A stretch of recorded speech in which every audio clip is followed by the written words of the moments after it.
Oi, pessoal, tudo bem? Eu vou passar aqui para vocês, então, nessa aulinha gravada aqui, tá? Faremos uso da apostila volume 2, na página 261. O título é o Sistema Cardiovascular, que iremos continuar, né? Só que agora a gente vai falar de uma parte que é no o sangue. Vou compartilhar a tela com vocês. Acompanhem aí nas apostilas de vocês.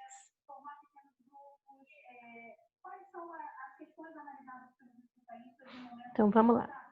Primeiramente, quando a gente vê o sangue, a gente não imagina a proporção de informações que existem ali dentro, gente. O sangue, ele é um tecido, é uma mistura heterogênea, né? É formado por um monte de células e elementos que compõem, tá? Células, líquido, fragmentos e assim por diante.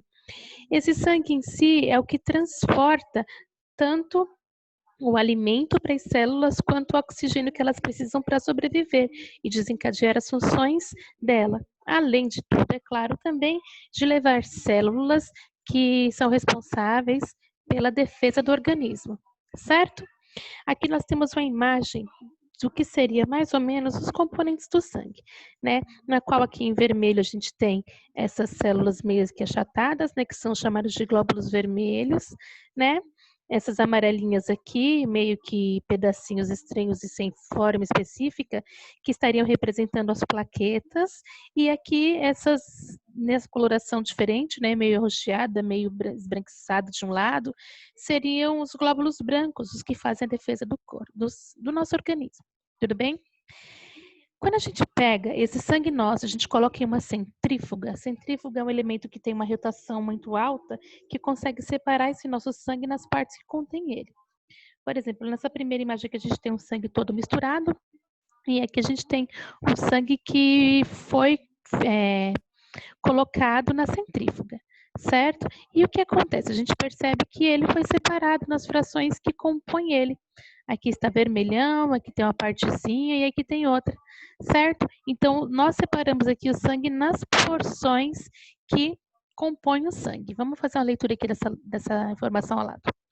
Fotografia de tubos com sangue centrifugado, esquerda, ou seja, aqui é o sangue depois que passou na centrífuga. E recém-coletado, tá? Ou seja, acabou de tirar o sangue e colocou aqui dentro.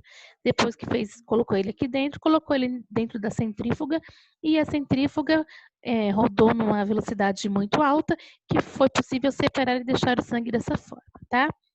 Aqui. No tubo da esquerda, a parte vermelha corresponde aos elementos figurados do sangue e a parte amarela transparente ao plasma sanguíneo. Então, tá aqui, os elementos figurados seriam as células, tá? E aqui o plasma, células e plaquetas, tudo bem? Agora nós vamos ver aqui as funções de cada parte. O sangue em si, gente, ele é composto por uma parte líquida e uma parte de células. Essa parte líquida forma o que a gente chama de plasma. Então, o plasma sanguíneo, ele representa em torno de 50% do volume total do sangue, certo? E ele é formado por água, por proteínas, por sais, açúcares, aminoácidos e outros elementos que compõem ele, certo? Ele é o que faz o sangue em si ser líquido, ele que faz com que o sangue consiga fluir por entre os vasos sanguíneos. Então, na verdade, esse plasma é a região onde os elementos estão submersos e conseguem ser distribuídos, tá? Nessa parte aqui, que representa menos do que a metade, somente 45% do sangue, eu encontro os elementos figurados, que seriam as hemácias, os glóbulos brancos ou leucócitos e as plaquetas, certo? As hemácias, gente, elas são importantes porque elas carregam o oxigênio, certo? Elas têm esse formato, elas são células que não têm núcleo, também recebem o nome de eritrócitos e glóbulos vermelhos, tá? Essas hemácias, como eu falei, têm a importância de quê? De carregar o gás oxigênio para o gás oxigênio para as células do corpo. Se porventura a pessoa tem uma diminuição acentuada no número dessas hemácias, ela vai estar com uma doença. No caso, ela pode ter uma anemia, que pode ser causada por N fatores. Pode ser desde nutricional até genética, né? Tem pessoas que têm anemia falciforme, mas aí não é por conta do número de hemácias que ela tem. e sim por conta da forma das hemácias, certo? As hemácias de quem tem esse tipo de anemia, elas parecem um disco, uma foice, por isso que vem o nome de falciforme, né? Seria de foice, tá? Então, a principal função das hemácias é carregar oxigênio pelo corpo. Na sequência, nós temos aqui os leucócitos, que são vários tipos, tá?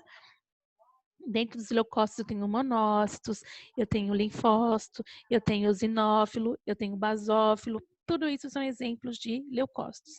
E cada um desses tipos diferentes de leucócitos são responsáveis por combater algum tipo de doença. Por exemplo, se eu tenho um aumento significado no número de linfócito, sugere que eu tenho uma infecção. Certo? Então, por quê? Porque cada tipo diferente de leucócito é responsável por combater algum tipo de patologia no nosso organismo. Se eles estão aumentados, significa que eles estão combatendo a infecção, tentando combater, né? É por isso que quando a gente faz um exame sanguíneo e a gente determina um número alto de leucócitos, significa que tem alguma coisa acontecendo no nosso organismo, dá um indício de alguma infecção, tá? E por fim, aqui em cima eu tenho as plaquetas. As plaquetas são fragmentos de células, pedacinhos de células, né? Que tem uma função muito importante. Ela faz a coagulação do sangue. Isso quer dizer, quando você se machuca, aquele processo de estancar o sangue, de parar de sangrar, ele só é possível por conta desses elementos, tá? Das plaquetas. Pessoas que têm um número baixo de plaquetas, elas podem morrer por como se diz? Elas podem morrer de, ai, como que pode dizer, gente, quando a pessoa sangra? Choque hipovolêmico, esse é o nome, perdão. Elas podem morrer com esse choque simplesmente porque não conseguem coagular o sangue. Então, o sangue, ela vai perdendo sangue até ela morrer. Algumas doenças são caracterizadas por ter o número de plaquetas, né, diminuídos de forma acentuada. Por exemplo, a dengue, né? A dengue é uma doença em que causa uma diminuição acentuada no número de plaquetas no sangue. E vocês vão fazer uma pesquisa de uma outra doença, que eu vou citar o nome dela aqui, mas eu não vou dar mais informações, tá? O nome é púrpura trombocitopênica idiopática. Nome horrível, né? Mas tem um grande número de pessoas que sofrem com essa doença, que está relacionadas com a diminuição acentuada do número de plaquetas, tá? E em breve estou passando esse trabalhinho para vocês. Continuando, então. Bem, na verdade, esses são os elementos mais principais para se falar numa aula de 8º ano. Eu não vou me aprofundar nos tipos de leucócitos que existem, não vou falar a função dos eosinófilos, dos basófilos. A gente tem que entender que quando tem um aumento do número de leucócitos, sugere alguma infecção, ou por agente bactericida, ou por vírus, ou por protozoários, ou por parasita, ou porque simplesmente a pessoa está tendo uma crise alérgica. Cada um vai ter a sua função. Outra coisa importante falar é que esses linfócitos aqui, eles são um tipo de leucócitos que guardam memória. E o que é guardar memória? Digamos, você teve catapora uma vez na vida, você não vai mais ter. Por quê? Porque esses linfócitos, eles produziram anticorpos, de forma que o seu corpo, quando tiver novamente contato com esses organismos, você já vai ter anticorpo pronto, então você não precisa de ficar doente para fazer a produção de anticorpos. Aliás, anticorpos é o assunto da nossa próxima aula, que eu não vou, então, me protelar nesse assunto também, tá? Agora eu vou explicar para vocês as atividades que vocês vão fazer. Primeira atividade, a gente tem aqui um exame de sangue, certo? Que foi feito a contagem dos elementos que compõem esse sangue. Uma pessoa X foi lá e fez o exame e teve esse resultado. Essa parte aqui, ó, é o resultado que foi obtido no sangue. Essa parte aqui é o valor de referência. Isso quer dizer, a pessoa ela tem que estar dentro desse valor aqui para estar tudo bem com ela. Eritrócitos, então, deu que ela tem 5,23. Ela tem que estar entre 4,5 e 5,9. Aí vocês vão fazendo aqui e verificando item por item, tá? Para ver onde, de repente, pode ter alguma alteração, tá? A primeira pergunta aqui, na sua opinião, qual a importância do valor de referência, da coluna valor de referência? Qual é a importância, gente, de ter no exame de sangue essa coluna aqui, valor de referência, certo? Por que é importante ter essa coluna aqui? Simples assim. Segunda questão. A série vermelha traz a quantidade de hemácias e sua porcentagem no sangue, hematócrito. O paciente, do sangue, o paciente está transportando oxigênio para as células normalmente? Justifique sua resposta. Para quê? Por que ele fez essa pergunta? Porque transporte de oxigênio, gente, se dá a partir. Quem faz isso é a hemácia, não é? Então, você vai analisar lá o valor de hemácias que tem, o valor de eritrócitos que tem, e responder essa pergunta com base no exame que está ali acima. C. Agora, analise a série branca. O sistema imune do paciente pode ser considerado saudável? Justifique sua resposta.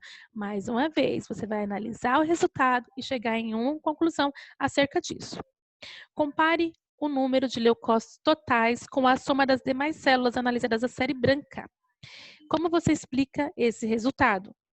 Vai pensar um pouquinho para responder também.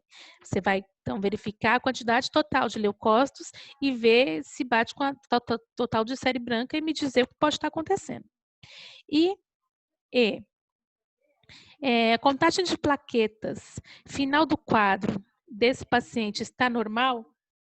Sim ou não? E o que isso significa, tá?